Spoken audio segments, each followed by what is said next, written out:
Welcome to Stab the Dragon Productions and the American Catechism for my first movie review on this channel.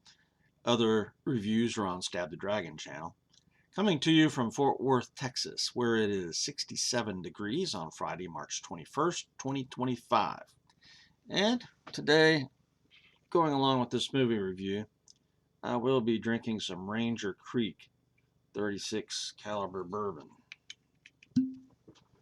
Ranger Creek is produced in San Antonio, Texas.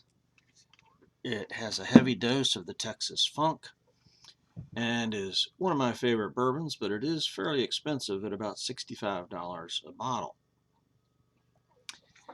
Now, we in Texas recently celebrated the 189th anniversary of the Battle of the Alamo, February 23rd through March 6th, and Texas Independence Day, March 2nd. So I thought it very appropriate to watch and review a great movie from the past, The Alamo, the 1960 John Wayne edition. Now, it did take me about 3 weeks to watch the movie and then write the review, so I didn't get it out in that first week of March. It is now pretty much almost the last week of March. But nonetheless, we are here to look at this movie, The Alamo. Now, how this review is organized: after this introduction, I give the basic facts about the movie. I give a score and a letter grade and a recommendation. After that, I go into all the details of how I got my scores and the points about the movie that I liked or disliked, and a conclusion. Just the facts. Released in October of 1960, The Alamo was produced and directed by John Wayne, who also starred as Davy Crockett. Written by James Edward Grant, the movie also starred Richard Widmark as Colonel Jim Bowie and Lawrence Harvey as Colonel William Travis.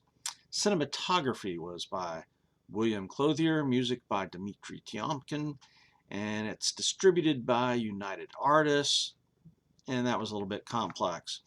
Produced by John Wayne's own company, Batjack Productions. Runtime is 202 minutes, but it kind of depends on which edition you get.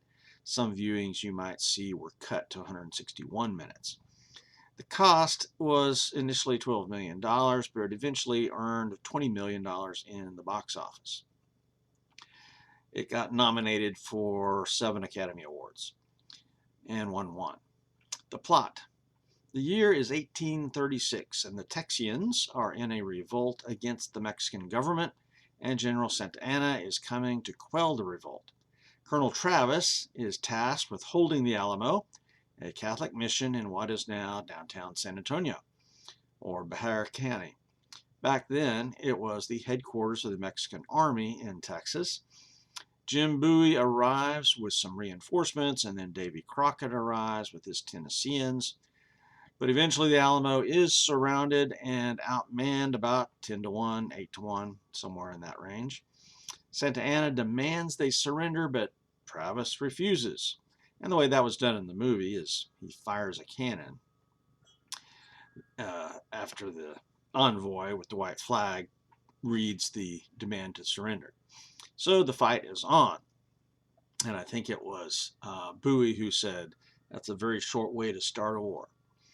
A subplot is the disagreements and animosity between Travis and Bowie, with Crockett trying to hold it all together. The Mexicans use their overwhelming numbers to ultimately smash the rebel Texans. The movie personalizes the Texians who are fighting for freedom and earn eternal glory by their courageous stand. My score for the movie was an 88. My letter grade, which stresses enjoyability and importance, a solid A. Evaluation recommendations. Well, we should get our history from good books. Cheers to good books.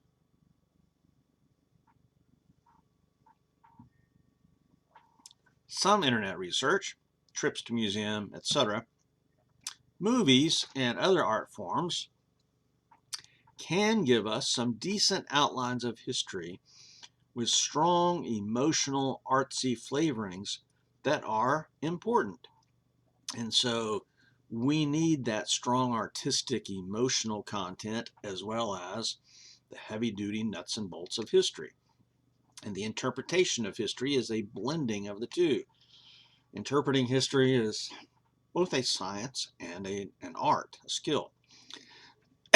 The raw facts of history are, the vital organs, the skeleton, and all that. But how we feel and perceive and remember things about history is oftentimes the beautiful skin, the makeup, the clothing, the jewelry, the finer things of history that bring out the emotions. The Alamo, 1960, by John Wayne, provides some of both. It gives us some beauty and some strong feelings that are needed in today's cynical, tainted world, but it also gives a broad outline of the facts of the case. This movie, I think, is important and should be an American treasure, a staple.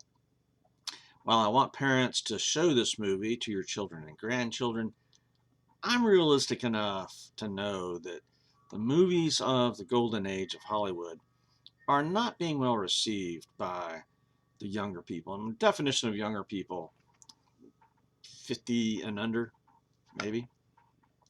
But the movies of today seem to me, older generation, to be sometimes too crass, too reliant on special effects and action. Details. Historical accuracy. There are some serious historical inaccuracies in the movie. And there were actually two historical advisors, James Frank Dobie and Lon Tinkle, who were so unhappy with the movie that they demanded their names be removed from the credits. Oops. The historian for the Alamo, Timothy Todish, was quoted as saying, "There is not a single scene in the Alamo which corresponds to a historically verifiable incident." Oh my. I would say that this is disappointing for somebody like me who loves history, but also remember that artistic license has some pretty generous terms and broad leeway. However, Wayne's publicist did use the release of the movie to urge states to declare an Alamo Day and to teach school children about the Alamo. And also in 1960, coincidentally, the Alamo was designated a United States National Historical Landmark. So perhaps the movie had a positive impact back in the day. The story presented by the movie is broadly true and factual, though it has many creative discrepancies. I would definitely prefer the movie to have been a bit more accurate historically. And, there's a couple of big scenes that they did get wrong. One was Travis found out that Fanning could not provide reinforcements because they had been ambushed. In reality, that ambush on Fannin happened after the Alamo had already fallen. And so, that was kind of a switcheroo. For dramatic effect, though, see, that's where the artistic license of the director and the writer comes into play. And then also the death scene of Crockett does not match up with history either. So historical fiction takes great liberties. To me, it's the overall message and the skeleton of facts, the setting, the general idea of the movie. If that's all factual, then the rest of it's got a lot of leeway. So 17 out of 20 points for the historical accuracy of the movie. Movie production background. Released in October 1960, The Alamo was directed by John Wayne, who'd been working on this idea since 1945, along with his writer, James Edward Grant, who collaborated with Wayne on a dozen movies. Republic Pictures was the original production company, but Wayne and Republic had a falling out over the budget and I think even the script. So Wayne started his own production company, Batjack. Wayne so loved this project that he didn't want any interference, and so he decided to produce and direct the movie himself. Now, United Artists was willing to put in some money to the project, and they agreed to distribute the movie. But only if Wayne also starred in the movie. And Wayne hadn't wanted to star in the movie, but Wayne took on the role of Davy Crockett. But here's how that all works. Movie production companies, or something like United Artists, uh, in order to secure a good financial return on their investment, they want the headline stars in there, and Wayne was a headline star. So that's how they convinced him to do that. But Wayne invested most of his own personal money in the project. He even put up his house and his cars. He took a second mortgage on his house and put his cars up as collateral. Then he got some friends in Texas to invest, but they said, we'll invest if you make the movie in Texas. And so the dream movie was on. And starring John Wayne, Richard Widmark, Lawrence Harvey, they and a few other, Will Mills, Frankie Avalon, yeah, the young singer at the time. So yeah, they got some names on this movie for the credits, and did a good job acting. Cinematography by William Clothier, music by Dmitri Tiomkin, and then ultimately distributed again by United Artists. Production runtime was 202 minutes, but some viewings are going to be shorter than that. Cost was $12 million, but it did earn $20 million, but not all of that. John Wayne didn't get all his money back out of the deal. So 5 points for movie production. Movie set, scenery, and wardrobe.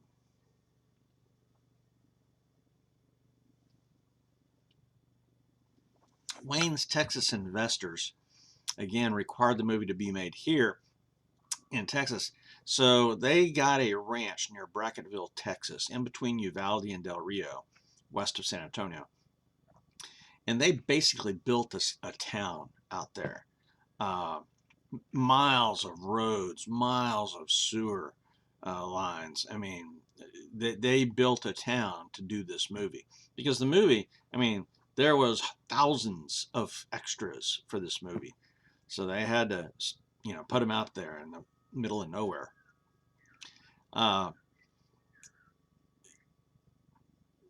Roberts and Olson, two authors of a movie called A Line in the Sand, referred to the set as authentic.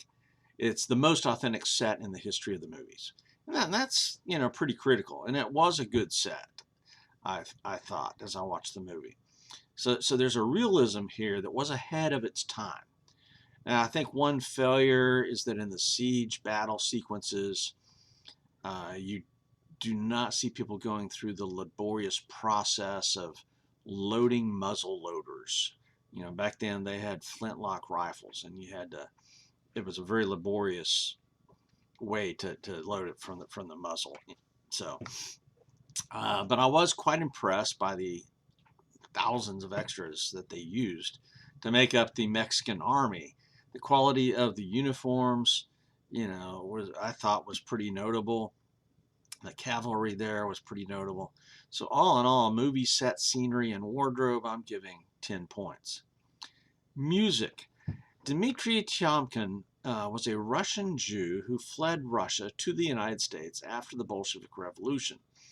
He had 22 Academy Award nominations over his career, with 4 Oscars awarded, and he did a lot of westerns, including Rio Bravo, High Noon, Gunfight at the OK Corral. Educated at the famed St. Petersburg Conservatory in Russia, Tiomkin's music absolutely sets the standard for American westerns. So a Russian Jew who escaped the Bolsheviks coming to America and making musical score for epic westerns, something about that, standing the Battle of the Alamo, standing for freedom, something about that seems fitting. And this may be my favorite part of the story of the movie production. The final scene of the movie, with the newly widowed Mrs. Dickinson and her little girl Lisa as they ride through the ranks of the Mexican army into the sunset, with the Ballad of the Alamo playing, the cold stare that she gives Santa Anna as she passes by. That's greatness, and that's how music can really make a great movie. 14 points for music. Storyline and plot. While the movie broadly follows the storyline of the real historical siege of the Alamo, don't approach the movie looking for 100% accuracy. Again, movies are an art form, so a lot of artistic license is involved. The Alamo under Colonel Travis is to be used as a blocking obstacle to slow Santa Anna down until Houston can raise an army. We watch as Colonel Jim Bowie comes into the Alamo, and then we see the Tennesseans of Colonel Davy Crockett enter. Notice all the colonels. That was a thing in the military back then. The Mexican army surrounds them, and the battle begins, ending in a massacre as the hoped-for reinforcements from Colonel Fannin failed to arrive. All well and good, accurate enough. However, the movie, in typical Hollywood style, must present a female lead or two to create some kind of a love interest or sex appeal, and that's a standard trope in the movies, and that happens here. Some of the women and family issues in the movie were realistic, as there were some wives and families at the Alamo. Jim Bowie's wife really did die in a plague or cholera outbreak while he was there. So, there are some historical things with the families. There are some touching scenes as they evacuate the Alamo before the battle. So it gives a lot of realism and drama that is meaningful. There were some scenes with the beautiful Flocka and Crockett that I kind of questioned. I mean, I see the point in that as far as, bringing in the female audience or something, making this little romantic interest thing. But they serve a purpose. They were well done, drawing us into the characters, yet we knew how it was all going to end. So it brings that emotional edge to the movie that I think is part of its greatness. The major subplot, though, is the ongoing fight between Travis and Bowie. The movie portrays Travis as a pompous jerk, yet in the end, his gutsy courage kind of redeems his character. I felt like Jim Bowie, played by Richard Widmark, gets a little short end of the stick on the movie, as Travis and Crockett seem to get more of the depth of character portrayed. But keep in mind that it's almost a 3-hour movie. The 2 night raids by the Alamo defenders were good, but only partially historical, and the closing scenes of the siege battle were pretty good for the time. The death of Crockett is one of those areas that could have been improved with a little bit of historical accuracy. And when young Smitty gets the message to General Sam Houston, and Sam Houston says, "I hope they remember. I hope Texas remembers." And it's precisely this that adds value to the movie for our day today. We have largely forgotten the Alamo and the price of freedom. So all in all, I think the storyline and plot, 18 points. Acting. John Wayne was the same as he is in every other movie, and that's both a strong point and a weak point with some. His characters are just him. You either love him or hate him. I love him. He plays the hero quite well. He shows a depth of character in this movie that is amazing because of the Davy Crockett role. He's the mediator between Bowie and Travis.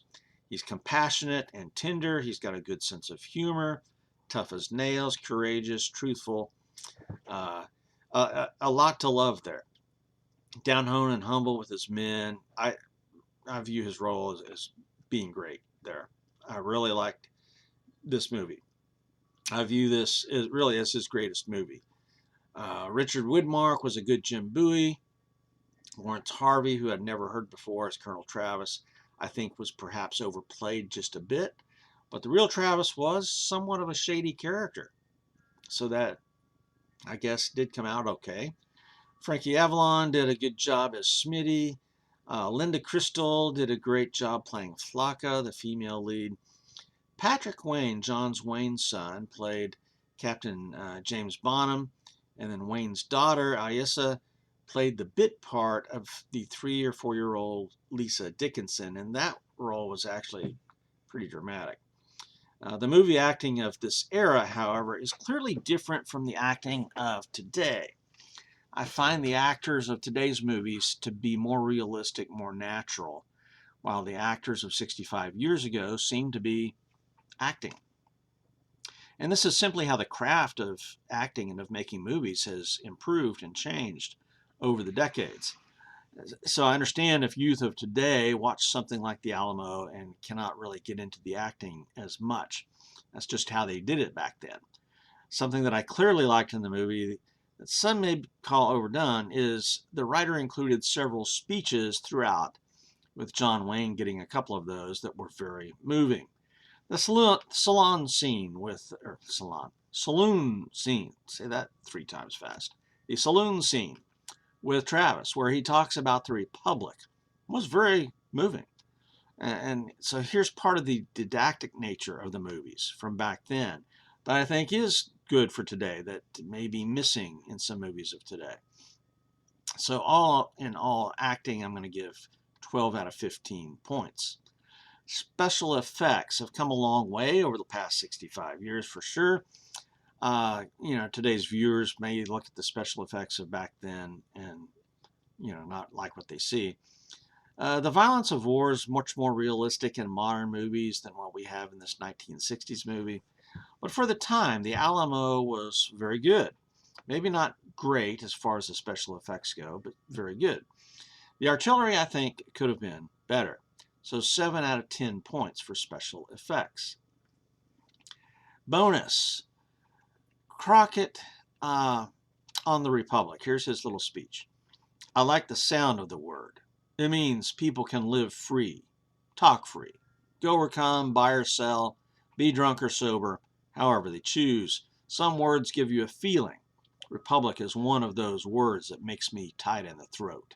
The same tightness a man gets when his baby takes his first step, or his first baby shaves and makes his first sound as a man.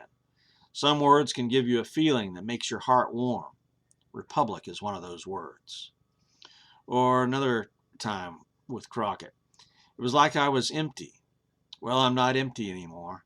That's what's important, to feel useful in this old world, to hit a lick against what's wrong for what's right, even though you get walloped for saying that word.